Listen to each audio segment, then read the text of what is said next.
तो चैलेंज क्या था कामयार के कैरेक्टर को लिखने में या इस पूरे ड्रामे को लिखने में? मुझे कोई चैलेंज नहीं लगा। ठीक है। Did you enjoy the process? या आई डिड। Okay. वो इसके लिए कि when I imagine Kamyar I see things going on around me. ठीक है। Okay. एक एज ग्रुप है, हम मतलब मैंने पहले भी शायद कहीं कहा था कि हमारी स्कूलिंग कॉलेज 2000s में हुई है इन दी ईयर्स। ठीक है। और मुझे अच्छा लगता है जब मैं एक कहानी लिखूं जो कि जिसकी ज़बान कैरेक्टर की वो हो जो मैं बोलता हूँ। Okay. जो उसके इर्द गिर्द हो रहा है वो इश्यूज हों जो किसी आम लड़के के लड़की के इश्यूज होते हैं। ऑब्वियसली हम किसी एक फैमिली कैटेगरी को तो टारगेट नहीं करते हैं, जो सिचुएशन के हिसाब से ड्रामा के हिसाब से बेस्ट होता है हम उस फैमिली बैकग्राउंड में जाते हैं। ठीक है। बट जब मैं सोचता हूँ कि चैलेंज, तो मुझे चैलेंजिंग नहीं लगा इतना कोई। I was easy writing Kamyar and the whole drama. Okay. तो कामयार के पीछे क्या फिलॉसफी है? What inspired you to write Kamyar? Because Kamyar is a very complex character. You know, I have my reservations with some of the things in the drama. I will be very honest with you. But if I really look into it, मुझे ना कामयार में बहुत सी dimensions नज़र आती हैं। मुझे नहीं पता कि आपने वो सब सोच के लिख रहे थे या आपका कुछ और point of view था। But we'll start with what's your ideology, philosophy कामयार के पीछे, कामयार को लिखने के पीछे क्या थी? देखें, हर ड्रामा मैंने आपको बताया कि हम सोसाइटी को कैसे इफेक्ट कर चुके हैं। ठीक है।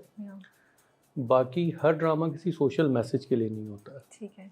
एंटरटेनमेंट के लिए ये ड्रामा प्योरली लिखा गया है। ठीक है। सो हम इस बात को क्लियर करें कि देयर इज नो सोशल, मैं कोई सोशल मैसेज नहीं देना चाह रहा, ना मुझे कोई शौक है। ठीक है।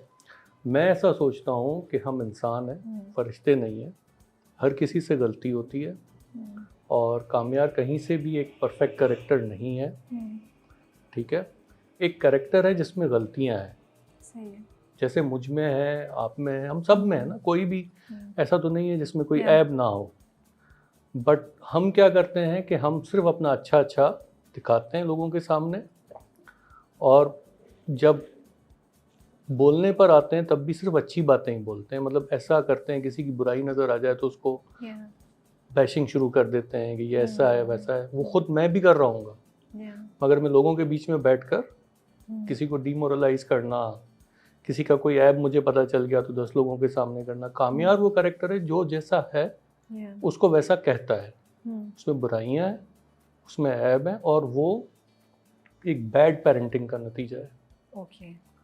उसके बाद जो भी उसकी जर्नी हमने दिखाई है वो सुधर भी सकता है, जो कि हमने दिखाया है वो सुधरा है। वो बिगड़ भी सकता है। हर टाइम पर इंसान एक जैसा नहीं होता है। हर टाइम मेरा मूड अच्छा नहीं है, हर टाइम मेरा मूड बुरा नहीं है। हर टाइम मैं हर चीज़ को नेक नियत से नहीं करता हूँ। इंसान हूँ ना, खता का पुतला हूँ, तो खताएं होती हैं। अल्लाह सबके ऐब रखता है। तो मुझे ऐसा कैरेक्टर जहन में आया था कि जो एक इंसान हो, नॉर्मल इंसान, जो इम्परफेक्ट हो, जैसे हम हैं। हम परफेक्ट नहीं, अगर होते तो फिर फरिश्ते होते, इंसान क्यों होते हम। तो बस यही सोचा था कामयार के लिए। मुझे वैसे क्यूरियोसिटी है, personally as a person, do you believe कि मोहब्बत इंसान को चेंज कर देती है और एक औरत की मोहब्बत मर्द को चेंज कर सकती है? क्योंकि अगर मैं आपके ड्रामों को देखूं, कैसी तेरी खुदगर्जी में भी द कॉन्सेप्ट सिमिलर था। You know, like a girl changes.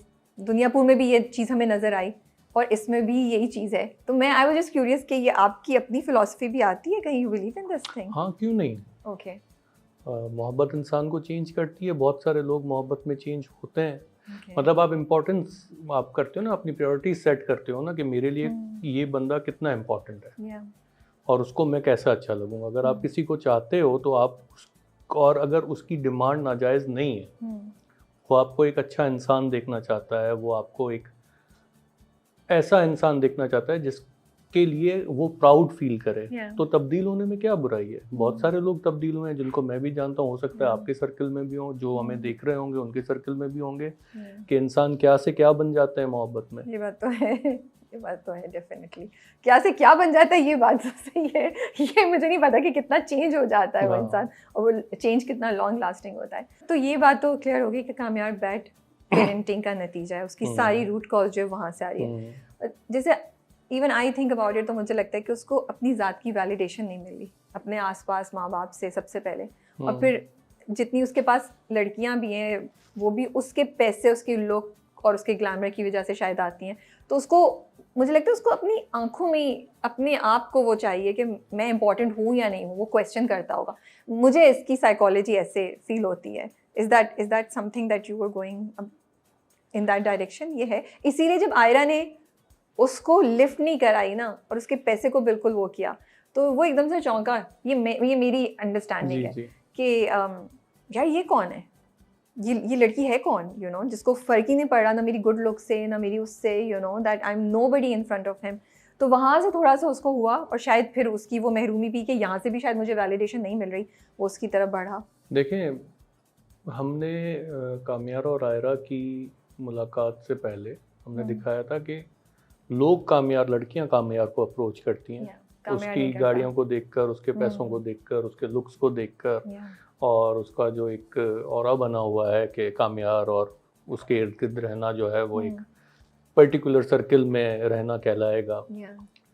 ये जो लड़की है, ये इसको एक ऐसी लड़की मिली है जो कि इसकी दुनिया से नहीं है, जिस दुनिया में ये रहता है, जहाँ पर दिन रात को शुरू होता है, जहाँ पर सिर्फ पार्टीज होती हैं, और एंटायरली एक डिफरेंट लड़की से मिला है जो इसको बिल्कुल भी वैल्यू नहीं दे रही है। और इसने वैल्यू नहीं देकर आहिस्ता आहिस्ता इसको एहसास दिलाया कि इसकी वैल्यू है क्या, जो ये है अभी। और उसको हासिल करने के लिए वो अपने आप को हासिल करने के प्रोसेस में लगा, सुधरा, ठीक हुआ, सब कुछ क्विट किया।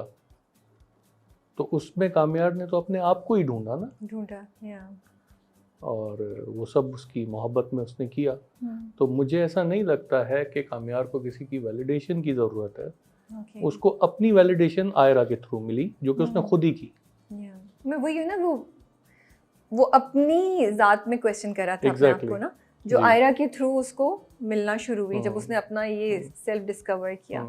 एक क्वेश्चन जो बहुत से लोग कह रहे थे कि शुरू में जब आयरा के साथ हुआ उसका पूरा, तो फूल लेके पहुंच गया और सब कुछ, इतनी एक्सट्रीम मोहब्बत जो दिखाई, लव बॉम्बिंग, तो वो ओके है दिखाना कि हम लड़कियों को ये कह रहे हैं कि कोई भी आपके साथ बदतमीज़ी करके फिर चेंज हो जाए तो फिर he will change for you. Specially जब वो उसको थप्पड़ मारती है और उसके बाद he falls in love with her after the थप्पड़, यू नो, एकदम से वो चौंकता है। तो बहुत से ऑडियंसेस भी ये बात कह रहे थे और हम भी ये सवाल कर रहे थे कि हमारे यहाँ जहाँ थप्पड़ अगर कोई मर्द मारे, अगर किसी मर्द को लड़की मारे थप्पड़, तो उसके तो बड़े बुरे कॉन्सिक्वेंसेस हो सकते हैं। किसके लिए? अगर लड़की किसी मर्द को थप्पड़ मारे, लड़की के लिए। लेकिन यहाँ पे हम दिखा रहे हैं कि he falls in love with her.